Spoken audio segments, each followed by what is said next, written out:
আপনারা দেখছেন আদর্শ তিতুমির পত্রিকা, সঙ্গে রয়েছে আমি ধৃতরাষ্ট্র। আজকে আপনাদেরকে দেখাবো, আপনারা তো দেখছেনই, চাপড়া চাপড়া চাপড়া চাপড়া চাপড়া চাপড়া চাপড়া চাপড়া চাপড়া চাপড়া চাপড়া, এই তো আপনাদের কাছে পরিচিত হয়ে গেছে। এই চাপড়া বাবার যে ধাম রয়েছে বলছেন, সেই ধামের দুজন সেবিকা, একজন হচ্ছেন মনিকা শেঠ আর একজনের নাম হচ্ছে প্রীতি দাস। এই দুজনেই মানে বিভিন্ন পুলিশের জায়গাতে চিঠি পাঠিয়ে বাই পোস্টে তারপরে কলকাতা হাইকোর্টে ইনঅ্যাকশন অফ পুলিশের মামলা করেন। কলকাতা হাইকোর্টে মামলা করেন। এবার মামলাতে তারা বলেন যে 135/5 সেটবাগান রোড, পোস্ট অফিস ঘুঘুডাঙ্গা, থানা দমদম স্থিত সৌরভ দাস পরিচালিত শিবধাম শ্রী গুরু পীরানন্দ ট্রাস্টের একজন সেবিকা হিসেবে 2 বছর ধরে নিযুক্ত আছি। ট্রাস্টে আবার সেবিকা কি কাজ করেন? আমরা আগেকার দিনে এগুলো শুনতাম, গুরুদেব সেবার দাসী রাখতেন, সেবিকা থাকতেন, কিন্তু এখানে সেবিকার বিষয়টা কি বোঝা গেল না। এইবারে এই মামলাটি উঠেছিল গত 27 তারিখ। 27 তারিখ দুটো মামলায় উঠেছে। আগের তো একটা আপনাদের দেখিয়েছিলাম যে পীরানন্দমবাবু মামলা করে আর পরের দিন আর উপস্থিত হয়নি হাইকোর্টে। আসলে হচ্ছে পীরানন্দমবাবু যেটা করছেন সেটা হচ্ছে ওনার হাতে তো আপনাদের ঠকানো, মানে মানুষ ঠকানোর প্রচুর টাকা রয়েছে। আমরা খুব দায়িত্ব নিয়ে এটা বলছি, কারণ এটা আমরা অভিযোগও করেছি বিভিন্ন মহলে যে এত বিপুল সম্পত্তির মালিক উনি হলেন কিভাবে। একটা অল্প বয়সী ছেলে প্রথমে ম্যাজিক খেলা দেখাতেন, ম্যাজিক থেকে তারপরে টাকে চুল গজানো থেকে তারপর উনি হয়ে গেলেন একেবারে শিবধামের গুরুদেব। এখন আবার দীক্ষার ব্যবসাও শুরু করেছেন। উনি ভাবছেন যে আমাদের বিরুদ্ধে মামলা করে দিলে আমরা ভয়ে গিয়ে ওর কাছে আত্মসমর্পণ করব। কিন্তু পীরানন্দন জানে না যে একটা সাচ্চা লোকের কাছে গিয়ে আমরা আত্মসমর্পণ করতে পারি। কিন্তু পীরানন্দমের মতন ফেরেববাজ এই যে মামলা করে তারপরে কোর্টে যাচ্ছেন না, উপস্থিত হচ্ছেন না কলকাতা হাইকোর্টের মতন কোর্টে। এর আগে আপনাদের দেখেছেন আমাদের তরফ থেকে আমাদের পার্টি করেছিলেন 6 নম্বরে। দেখুন, আমাদের অ্যাডভোকেট দত্তাত্রেয়া দত্ত এবং দিবাকর সর্দার, ওনারা কিন্তু যথাসময়ে এই মামলায় উপস্থিত ছিলেন হাইকোর্টে। কিন্তু এনাদের হয়ে কোনো উকিল দাঁড়াননি। মামলাটা করে দিয়ে নোটিশ পাঠিয়ে দিয়েছেন পুলিশকেও। পুলিশ যদি ভয়ে আমাদের বিরুদ্ধে কেস করে দেয় যে হাইকোর্টে হয়েছে, ঠিক আছে। এখানে সিনিয়র কাউন্সিলও ছিলেন, স্ট্যান্ডিং সিনিয়র কাউন্সিল যে কোর্টের সরকারি, তিনি ছিলেন স্টেটের পক্ষে। এনারা দুজন কিন্তু ছিলেন সেখানে। বলছেন নন অ্যাপিয়ার্স ফর দ্য পিটিশনার এই যে যারা মামলা করেছেন তারা কিন্তু কোর্টে উপস্থিত হননি। Learned advocate for the state and the respondent number 6 are present, 6 are present. 6 নম্বরে আমরা কিন্তু উপস্থিত হয়েছি। আমরা কিন্তু আইন মানছি, আমরা কিন্তু কানুন মানছি। আমরা বলছি যে এইভাবে শিবের সঙ্গে উনি কথা বলে মানুষকে ভয় দেখিয়ে তারপর গৃহবন্ধন, কর্মবন্ধন এইগুলোর থেকে উনি টাকা গ্রহণ করছেন। আমরা এই জায়গাটাতে আপত্তি করেছি। পুজো তো অনেক মানুষ করতে পারেন, পুজো করুন, গুরুদেবও হতে পারেন, আমাদের কিছু যায় আসে না। কিন্তু উনি বলবেন যে চাবড়া চাবড়া চাবড়া চাবড়া ভূতে ধরেছে, আপনি প্যারালাইসিস হবেন, আপনার বউ অন্য লোকের সাথে পালিয়ে যাবে, এরকম কোথাও শুনেছেন যে শিব ঠাকুর এরকম বলে? আমরা অবাক হয়ে যাই যে মানুষ এর পরেও অন্ধ কিভাবে থাকে, কিভাবে প্রতিবাদ করে না। যে একটা লোক শিব ঠাকুরকে বসিয়ে রেখে পাশে একটা মহিলা বসে রয়েছেন, তাকেও একসময় ভূতে ধরেছিল, তাকে ভূত ছাড়িয়ে তার মধ্যে মা কালী ঢুকিয়ে দিয়েছেন, তারা মা, তিনি নাকি তারা মা। তারপরে মানুষ কি বলবো, আমাদের কিছু বলার নেই।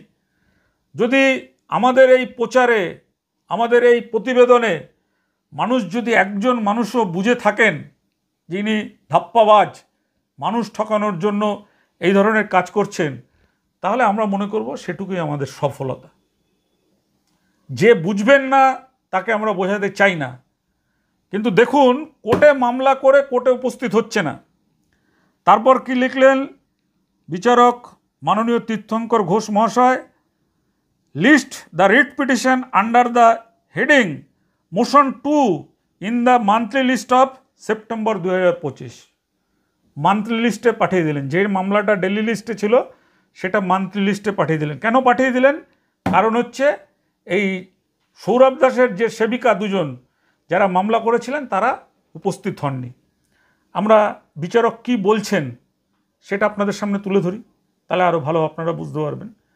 বিচারক কিন্তু সরাসরি এই যে অর্ডারটা যেটা আপনাদেরকে পড়লাম সেই অর্ডারটাই সরাসরি বিচারক ওখানে বললেন যে 51 নম্বর মামলা ছিল প্রীতি দাসের, 53 নম্বর মামলা ছিল মনিকা সেটের।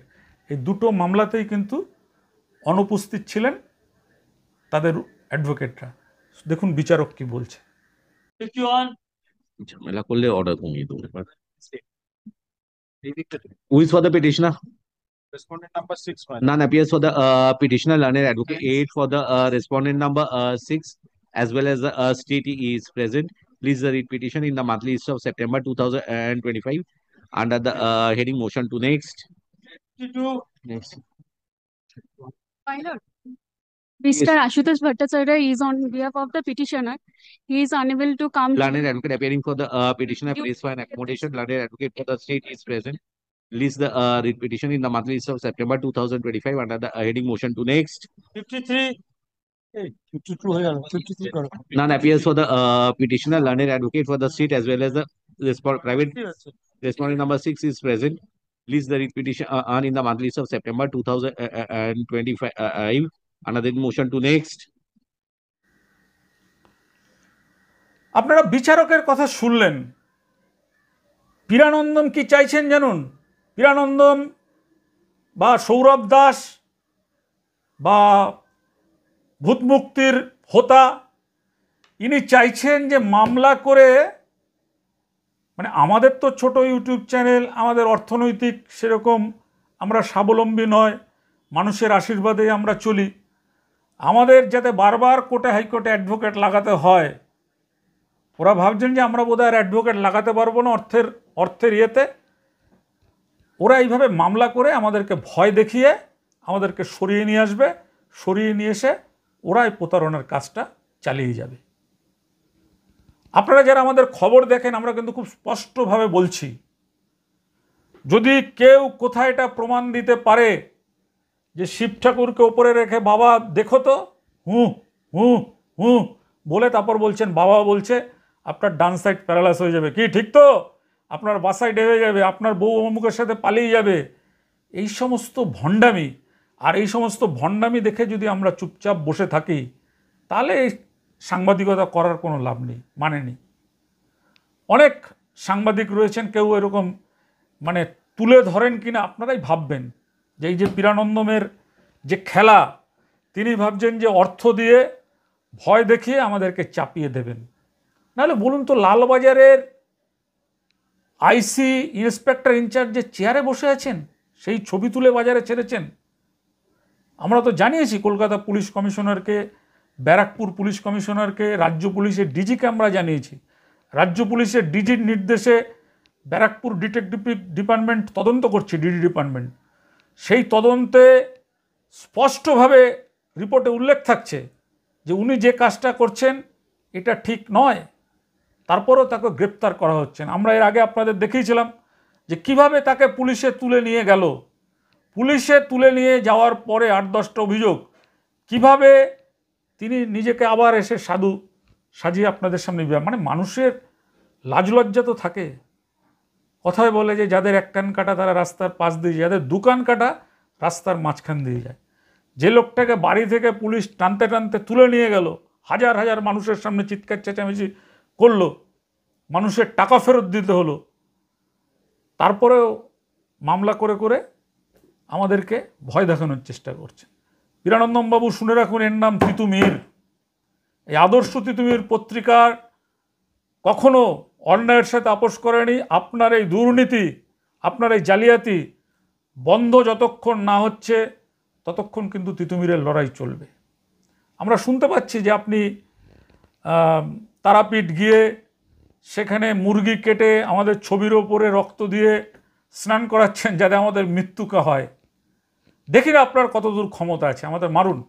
আমরাও চাইছি আপনার ওই যে লাঠি ধরে বাবা পিছে হাঁটো, বাবা সামনে হাঁটো, বাবা ডাইনে হাঁটো, বাবা উদারকে লো, আপনাদের তো আমরা দেখাচ্ছি।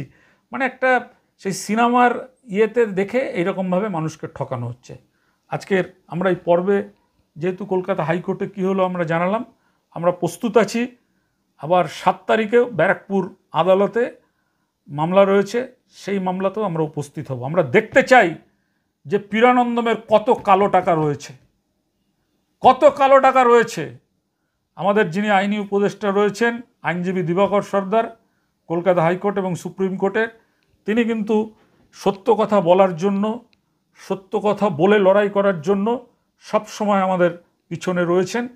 একেবারে তীক্ষ্ণ দৃষ্টিতে তিনি কিন্তু সব মামলার প্রতি উপস্থিত থেকে লড়ছেন এই দুর্নীতি, ভণ্ডামি এগুলোকে বন্ধ করার জন্য। আজকে দেখুন মামলা করলো, মামলা করে কোর্টে উপস্থিত হলো না, ডেলি লিস্টে যে মামলা ছিল সেটাকে পাঠিয়ে দেওয়া হলো মান্থলি লিস্টে। দেখুন।